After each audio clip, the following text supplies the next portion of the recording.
Salut, c'est Léo. Ça dit quoi ce matin? Je m'appelle Clémentine, j'ai 30 ans et je me bats contre un cancer.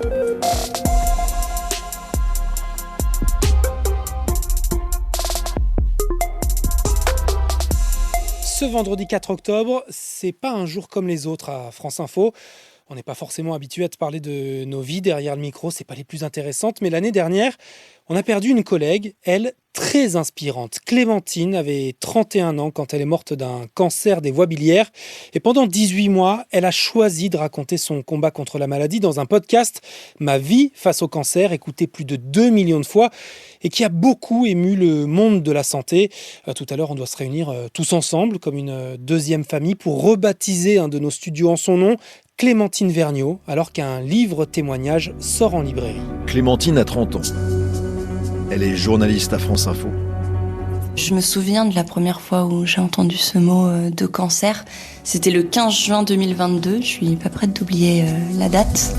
Dans ce podcast, que tu peux toujours écouter sur l'application Radio France, Clémentine raconte sa vie à l'hôpital jusqu'au jour où son médecin lui parle d'arrêter les traitements alors qu'elle se sentait justement épuisée. Et d'entendre que même dans la voix des médecins, ce serait une erreur de s'accrocher à ce point-là, ça m'a fait énormément de bien. Et ça, c'est un témoignage qui change le regard des soignants sur leurs patients. Par exemple, la spécialiste en cancérologie digestive Cindy Neusier ne connaissait pas Clémentine Vergniaud, mais elle a écouté son podcast et même 2 fois. Les patients nous disent pas tout avec autant de détails que ce qu'elle décrivait. Pour nos étudiants en médecine, pour nos collègues internes, c'était un témoignage précieux pour pouvoir aider à trouver les bons mots. Ma vie face au cancer sort donc aussi ce vendredi en livre pour continuer d'accompagner ce changement de culture dans des hôpitaux toujours plus confrontés à des contraintes financières. Tous les droits d'auteur seront par ailleurs reversés à la recherche contre le cancer dont Clémentine est décédée. Allez, parce qu'on a toujours besoin de se rappeler de la chance qu'on a, un témoignage à te faire écouter maintenant. C'est important pour moi d'en parler parce qu'il faut vivre ce qu'on a vécu pour comprendre. Celui de Mohamed, un franco-libanais coincé depuis plusieurs jours sous les bombes israéliennes à Beyrouth. Et comme des centaines d'autres Français, il a enfin réussi à prendre l'avion hier pour Paris. En France, on a tout ce qu'il faut. On a un pays magnifique et les gens ils sont toujours stressés. On a de la chance déjà d'être dans un pays en sécurité. Ça n'a pas de prix. Croyez-moi, ça n'a pas de prix.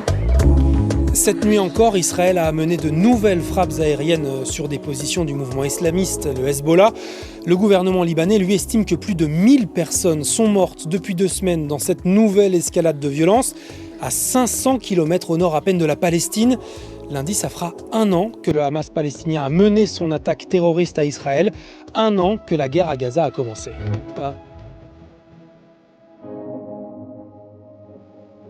Et c'est dans ce contexte que Yacine Stein a sorti cette nuit en toute discrétion un nouvel EP, Le sol tremble. 7 mois après Taj Mahal, ces 5 titres complètent son premier album et sont aussi à voir interprétés en live. Dans une magnifique vidéo de 17 minutes réalisée par la Libanaise Shaden Safiedine Tazi et publiée sur YouTube.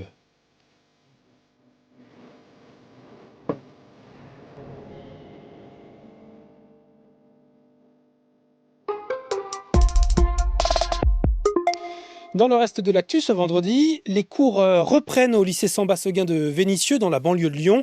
Après de violentes dégradations hier matin à 8h, des tirs de mortier, une voiture incendiée, du personnel scolaire visé, une centaine d'élèves, dont certains cagoulés, ont participé à ces violences alors qu'un conseil de discipline devait se tenir pour exclure un élève. 3 individus ont été identifiés, l'un d'eux est en garde à vue. Elle, tu les as peut-être croisés sur les réseaux sociaux. Tu sais comment on appelle ces femmes ultra sexualisées créées par intelligence artificielle ? Tu veux dire que je suis une simulation ? Oh, c'est magnifique. T'as pas de visage. Tu sais vraiment comment faire pour qu'une femme soit comblée ? Pas sûr, hein, c'est du contenu sexiste et misogyne contre lesquels 25 associations entendent se battre. Elles demandent à Facebook, Insta, X, YouTube, TikTok, Snap et Reddit une véritable action contre la désinformation et les deepfakes porno, ces fausses images ou vidéos créées à partir de vraies photos, pourtant elles bien habillées, pour lutter donc contre leur prolifération qui a par exemple touché la candidate à la présidentielle américaine Kamala Harris. Les assos comme l'organisation féministe américaine Ultraviolet demandent notamment la mise en place d'outils de détection des contenus générés par IA. Comme au début d'un film de science-fiction où les robots assassinent tout le monde. Les olives ne donnent plus d'huile. Allez, il me reste quelques secondes pour te dire que l'équipe de France de futsal a finalement perdu hier en demi-finale de la première Coupe du Monde de son histoire, 3-2 contre l'Argentine. Elle a été vaillante, cette équipe de France. Elle nous aura fait vibrer. Il reste quand même le match pour la 3e place dimanche contre l'Ukraine. C'était Léo de France Info. Allez, ciao.